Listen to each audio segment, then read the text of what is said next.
अध्याय 4। कटु अनुभव। इस बात को स्वीकार करिए कि इस पूरे संसार में ही नहीं अपितु समस्त ब्रह्मांड में भी आप जैसा कोई नहीं है। परम शक्ति परमात्मा ने हर व्यक्ति को अपनी तरह का बिल्कुल अलग बनाया है। यहां तक कि जुड़वां बच्चों में भी कुछ विशेषताएं भिन्न होती हैं। आप जैसे भी हैं, खूबसूरत या बदसूरत, दुर्बल या शक्तिशाली, लंबे या ठिगने, आपका अपना एक विशेष महत्व है। अपने महत्व को पहचानिए। परमात्मा ने आपको एक विशेष भूमिका दी है जिसे आपको निभाना है। यदि आप ध्यानपूर्वक विचार करें तो पाएंगे कि जीवन में किसी न किसी उद्देश्य की पूर्ति के लिए आपका जन्म हुआ है। इसलिए आप अपनी पृष्ठभूमि, रुचियों और गुणों को पहचानिए, उनकी कद्र करिए। अपने को किसी से न छोटा समझिए और न किसी से बड़ा। बस जो भी कार्य आपको पसंद हो उसे करने के प्रयत्न में जुट जाइए, लेकिन आपके उस कार्य से केवल आपका ही नहीं, संसार का भी कुछ भला होना चाहिए। जीवन में सफलता पाने और सदा प्रसन्न रहने के लिए यह आवश्यक है कि आप जैसे भी हैं उसे सहर्ष स्वीकार करें। बहुधा लोग ऐसे मिलेंगे जो निरर्थक तथा व्यर्थ का बोझ लिए फिरते हैं, जो हमें लाभ तो क्या उलटे हानि पहुंचाते हैं, हमारी शक्ति नष्ट कर देते हैं और हमसे कार्य करने की सामर्थ्य छीन लेते हैं। यदि हम यह आदत डाल लें कि केवल काम की बातें याद रखें और व्यर्थ की बातें तथा निरर्थक वस्तुओं को भूल जाएं और उन बातों को जो हमारी उन्नति में बाधक होती हैं विस्मरण कर दें, तो हम न केवल सफलता की मंजिल तय करने लग जाएंगे, वरन हमारे सुख में भी वृद्धि हो जाएगी। सही ढंग से जीवन व्यतीत करने का एक भेद तो यह है कि जो हमारी सामर्थ्य तथा शक्ति को नष्ट करे, हमारी भावी उन्नति के मार्ग में रोड़े अटकाए, उसको मिटा दिया जाए।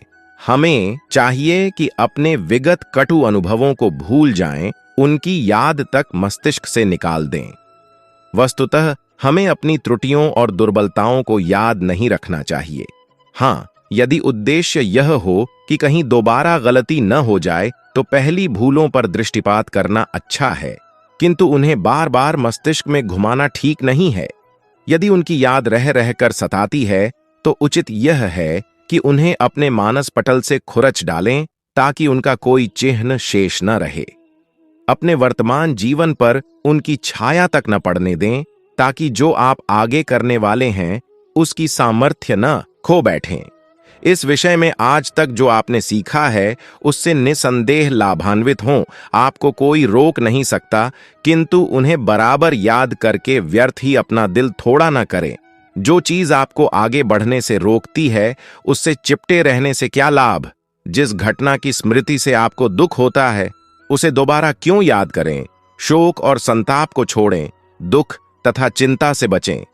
ईर्ष्या, द्वेष तथा डाह रखना त्याग दें, स्वार्थ को तिलांजलि दें। मूर्खों, निरक्षरों, निकम्मों, निठल्लों और आलसियों तथा कामचोरों की संगति में न बैठें। झूठ और आडंबर को छोड़ दें और उस नाक को पूरी काट डालें जो लोगों के सामने बार बार थोड़ी कटती है। उन दुर्विचारों को भी मन में न लाएं जो आपकी वासना की प्यास को भड़काते हैं, आपको दुराचार की ओर प्रवृत्त करते हैं।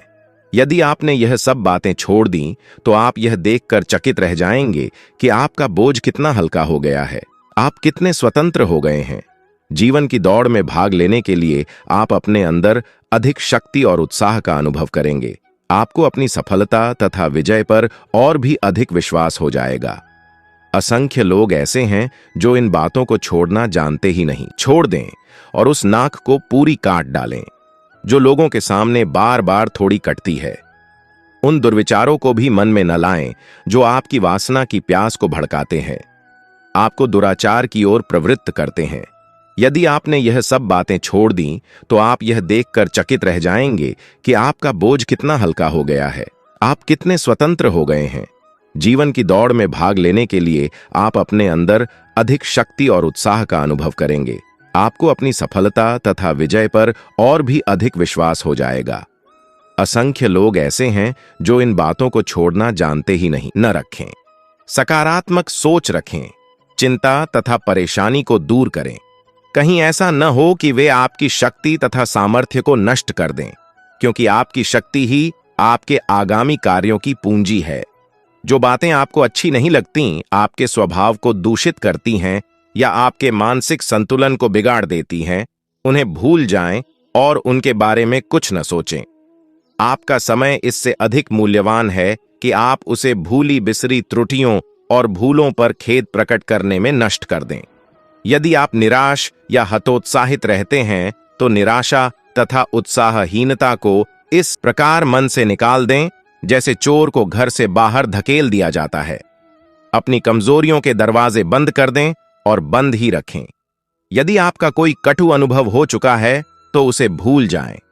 यदि आपको भाषण देने में असफलता हुई, यदि गीत गाते समय आपसे कोई चूक हो गई है, यदि आपकी लिखी कविता लेख में कोई त्रुटि रह गई, यदि किसी परिस्थितिवश आपका कदम गलत पड़ा है, आप गिर पड़े हैं और चोट आ गई है, अथवा आप पर लांछन लगाया गया है, आपको गालियां दी गई हैं, तो इन सब बातों के बीत जाने पर उन्हें पुनः याद करने से क्या लाभ? यदि आप उन्हें बार बार याद करेंगे तो बहुत हानि होगी। संतोष व सुख के क्षण नष्ट हो जाएंगे। यदि आपसे कोई भूल हो गई है, आपकी ख्याति को ठेस पहुंची है और आपको शंका है कि आप पुनः उस पद तक नहीं पहुंच सकते, तो भगवान के लिए यह भयानक पिंजरा और डरावने साए अपने साथ साथ मत लिए फिरिए। उन्हें अपने स्मृति पटल से मिटा दें और सर्वथा विस्मृत कर दें। यदि आप भविष्य में अपने मस्तिष्क को साफ रखेंगे, उसे प्राचीन स्मृतियों से दूषित नहीं होने देंगे, तो आप यह देखकर चकित रह जाएंगे कि आपके जीवन में एक नया सूर्य उदय हो गया है और आपके आसपास के लोग भी आपको एक नया और बदला हुआ इंसान पाएंगे।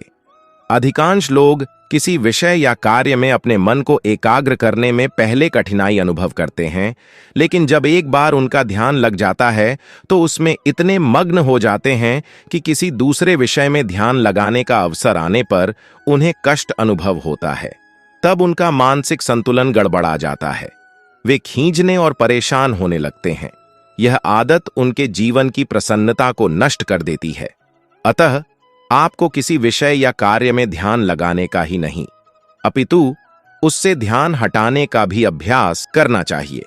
किसी विषय या कार्य से ध्यान हटाने में कष्ट इसलिए अनुभव होता है क्योंकि हमारी उसके प्रति एक आसक्ति बन जाती है।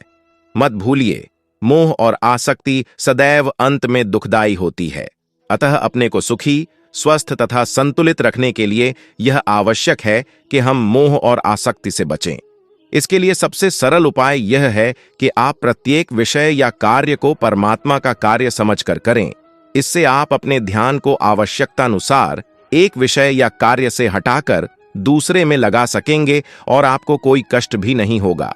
मनोवैज्ञानिकों के अनुसार व्यक्ति के जीवन का अधिकांश भाग व्यर्थ की कल्पनाएं और विचार करने में नष्ट हो जाता है। बहुत से लोगों को दीवा स्वप्नों और हवाई किलों के निर्माण में डूबे रहने की आदत होती है। इस आदत पर नियंत्रण रखने के लिए यह आवश्यक है कि आप दिन में 4-5 बार अपने मन में चलने वाले विचारों पर ध्यान दें और बेकार की बातों को मन से निकाल दें। ऐसे विचारों को उनके सार्थक होने की धारणा आपके साथ चिपकाए रखती है। कुछ विचारकों ने सलाह दी है कि बार बार आने वाले इन विचारों की एक सूची बनाएं और उनके सामने लिखें कि वे किस रूप में और कहां तक आपके लिए उपयोगी हैं, वे कितने व्यावहारिक हैं और आपके लक्ष्य की प्राप्ति क्या सचमुच उनसे हो सकती है। इससे आपका अपने मन पर नियंत्रण बढ़ेगा और आप उसकी शक्तियों का सदुपयोग अपने व्यक्तित्व का विकास करने में कर सकेंगे। तब कटु अनुभव आपके काम आएंगे।